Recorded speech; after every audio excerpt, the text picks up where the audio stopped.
Praise the Lord प्रेमना प्रभु लोक मैंने भाई भौणी मैंने आज शुभ सकाल समय सदा प्रभु परमेश्वर आम्भ मान साथी मुखामुखी कथबार्ता होती हालेलुया। चलतु प्रेमना प्रभु लोक मैंने वाक्य को जीवा पूर्व आनी प्रत्येक लोक बाइबल खोलतु पुस्तक आनी लोक मैंने पुस्तक प्रभुर वाक्य लिखु अन्य व्यक्ति कहवाई सदा प्रभु परमेश्वर जीशु पवित्र आत्मा आपण मानक साहाय्य करेंगे हालेलुया।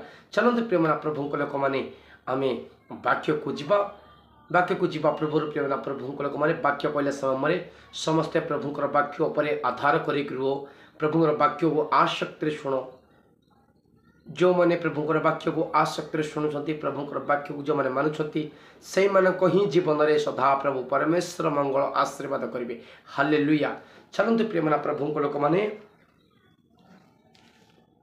जेरेमिया पुस्तक 21 अध्याय 7 पद पढ़ा में मो पढ़ुची दयచేసి मैंने हल्ला चिल्ला कर नहीं प्रभुंर वाक्य पर दृष्टि रख आउ सदा प्रभु कहती तही उतारे आंबे जिहुदार राजा सिदकिया को ताहार दासगण को और लोक मानू अर्थात यही नगर जो सखल लोक महामारी खड़ग दृष्टि अविशिष्ट रहिबे से बाबिलोर राजा नबुकदर हस्तरे और से शत्रुगणर हस्तरे से प्राणनाश चेष्टाकारी मानक हस्तरे समर्पण करिवे आउ से खड़गधार बध करिवे से क्षमा की दया की करुणा करिवे नहीं। प्रेमना प्रभु लोक मैंने सदा प्रभु परमेश्वर आज सब सकाळ समय आमको यही विधि कथा होती जो मैंने सदा प्रभुंर कथा मानुंट से ही व्यक्ति को सदा प्रभु परमेश्वर कहते मो दया आउ करुणा करी हालेलुया। प्रेमना प्रभु लोक मैंने प्रभुंर दया करुणा आम पाइबाकू हेले आमे सदा प्रभुंर कथा मानिबाकू पड़िबो सदा प्रभुंर पथरे आमे प्रतिदिन चलवाकू पड़िबो प्रभुंर आज्ञा आमे पालन करने पड़िबो। ओ थैंक यू लॉर्ड रिबा बा शाखाला बाथुरारी खाला पवित्र आत्मा प्रभु भी कहते जो मानक मो दया करुणा करी बेले से माने मोर कथा अनुसार चलवाकू पड़िबो हालेलुया। प्रेमना प्रभुंर लोक मैंने आम सदा प्रभुंर कथा अनुसार चलिए आमको दया करुणा मिलूँ सदा प्रभुंर कथा न मानिले प्रेमना प्रभुंर लोक मैंने तुमको शत्रु हस्तरे समर्पण करेंगे दयచేసి भाई भौणी मानी तुम्भ साथी प्रभु कथा होती तुम्भ साथी मुखामुखी कथा होती हृदय परिवर्तन कर प्रभुंर कथा को शुण हालेलुया।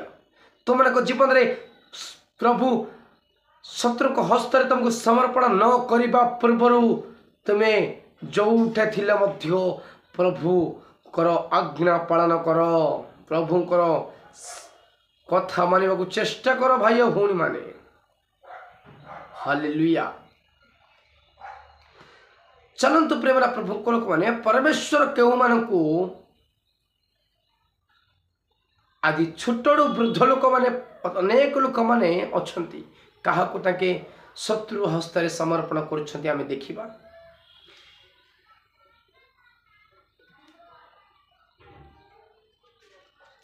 द्वितीय विवरण 36 अध्याय 17 पद पढ़ा एनिमंते से कलदिय मानकर राजा को से प्रतिकोण रे आणते से युवा मानकु से धर्म मानकर खड़ग द्वारा बध कला पुणी युवा की युवती वृद्ध की जरा जीर्ण कहारी को दया कला नहीं परमेश्वर ता हस्तरे समस्त को समर्पण देले हालेलुया।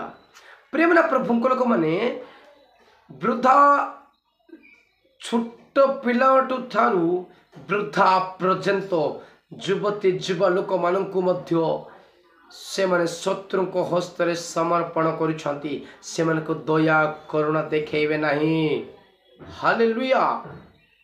प्रिय मैंने प्रभु को लोक मैंने भाई भौणी मैंने सदा प्रभु यही विधि आम मान साथ मुखामुखी कथा होती हालेलुया। चलतु प्रिय मैंने प्रभु को लोक मैंने एवं द्वितीय विवरण 36 अध्याय 16 पद आम थे ध्यान दबा। मात्र से माने परमेश्वर दूतगण परिहास कले। आज अनेक लोक मैंने कौन कर शत्रु हाथ में समर्पण हबार कारण यही जे परमेश्वर दूत मान कौन करुछंती परिहास करुछंती।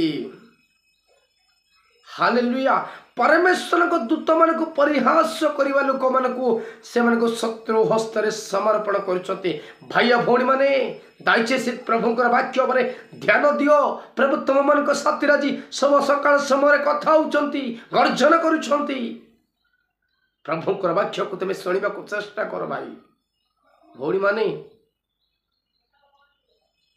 कौ मान को परमेश्वर को शत्रु को हस्त समर्पण करुछंती बेले परमेश्वर को दूत मान को परिहास करने लोक मान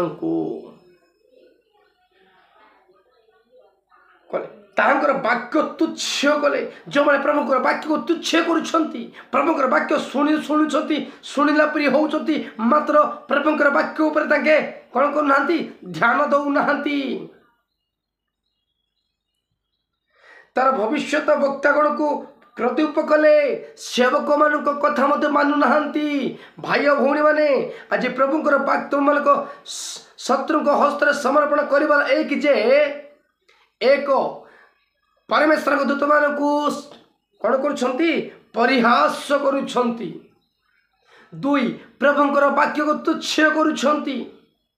तीन भविष्य व्यक्ति अर्थ हो प्रभु को सेवक मान कथा तुम माने मानुना। हालेलुया। ये कहते एणु आपणा लोक मान ऊपर सदा प्रभु कोप उत्तप्त है। देखो प्रिय मेरा प्रभु को लोक मैंने प्रभुंर कोप अवतार राग से लोक मान कौन हो उपस्थित होउछि। हालेलुया। भाई भौणी मैंने सदा प्रभु तुम मान साथ मुखामुखी आज शुभ सकाल समय कथा होछि। जागत्र प्रभुंर दूत मान को परिहास कर ना प्रभुंर वाक्य तुच्छ कर ना प्रभु मान सेवक मान कथा मानवा को चेष्टा कर तुच्छ कर ना। छोट होते कौन हम प्रभुंर आत्मार बल पाई सेवक। हालेलुया। आज अनेक लोक मैंने भावुंट यही छोट छुआटा कौन प्रभुंर सेवक हो पार। आज अनेक लोक मान धारणा यहीटा प्रभु कहते छोट हो बड़ हो मोर आज्ञा पालन कर लोक मान मोर भविष्य व्यक्ता पर परिवर्तन करी सदा प्रभु परमेश्वर कहते मु छोट हो पारे। भाई भौणी मैंने प्रभुंर आत्मा पर ढालिकी रही मु गोटे सेवक। हालेलुया। सेवक मान कथा शुणा उचित निहाती दरकार। सेवक मान तुम मान भल मंद सेवक मान प्रभु जनाती प्रत्येक कथा तुम मान जनाऊँ क्या तुम्हें सेवक मान तुच्छ कर कथा तार तुझी सेवक मान आस्ते वाक्य तुच्छ करुछ। जागत्र जागत्र रुह प्रेमना प्रभु लोक मैंने कहया कथा मोर कर्तव्य करिया कर्ता प्रभु अच्छा। हालेलुया। शुणु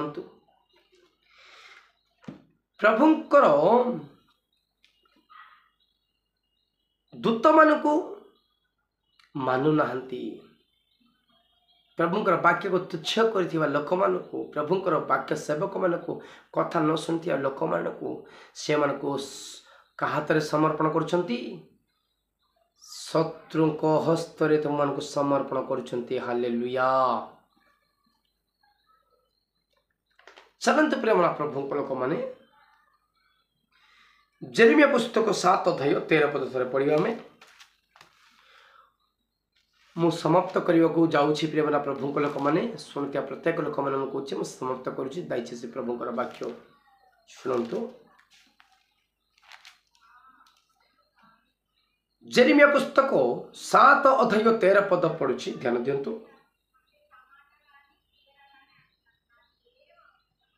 सदा प्रभु कहती तुम्हें माने यही सब कर्म करुअछ ओ आंबे प्रतीक्षार उठू कथा कहले ही तुम्हें माने शुणिल ना आम्बे डाकिले ही तुमने उत्तर देल ना प्रेमना प्रभु लोक मैंने सदा प्रभु आमको कौ समय डाकुंट प्रेमना प्रभु लोक मैंने परमेश्वर आकाश छाड़िक भूमि पुष्ट कर डाक कहूना प्रभुंर वाक्य द्वारा सेवक मान साथ तुम मान कथा बा समय प्रभुंर कथा तुम्हें अमान्य करुच प्रभुंर वाक्य को तुच्छ करुच प्रेमना प्रभु लोक मैंने भाई भौणी माने तुच्छ कर ना प्रभुंर वाक्य शुणा को चेष्टा कर हालेलुया तेरे सदा प्रभु कहते जगह तुम्हें माने यही सब कर्म करियछ कौ कर्म प्रभुंर वाक्य को तुच्छ जानुछ प्रभुंर सेवक मान पार्टी मो कथा रखला समय तुम्हें माने शुणिल ना तेणुक मु शत्रु मान हस्तर मु समर्पण करुछि हालेलुया प्रेमना प्रभु लोक मैंने दयचेसी प्रभु सन्निधि रे जोटा करिछ प्रभु सन्निधि रे पाप क्षमापण प्रार्थना कर तेरे कौ पाप करछ कौ भूल करछ मु जानी ना भाई भौणी माने सर्वश्रेष्ठकर्ता परमेश्वर जानी परमेश्वर गुड़ धर परमेश्वर को पाद तल चरण प्रार्थना कर मो प्रभु तुम मान को कौन कर नित्य आउतरे जीवन दया तुम करने को चाहते हालेलुया यही छोट वाक्य तुम मान हृदय फलित हो वाक्य द्वारा जीवन यापन करने को सदा प्रभु परमेश्वर मान को अनुग्रह प्राप्त दिंतु शुणुता प्रत्येक लोक मान को मो प्रभु सदा प्रभु परमेश्वर मंगल आशीर्वाद करतु आस्ते प्रत्येक लोक प्रभु का नाम प्रेज द लॉर्ड हालेलुया।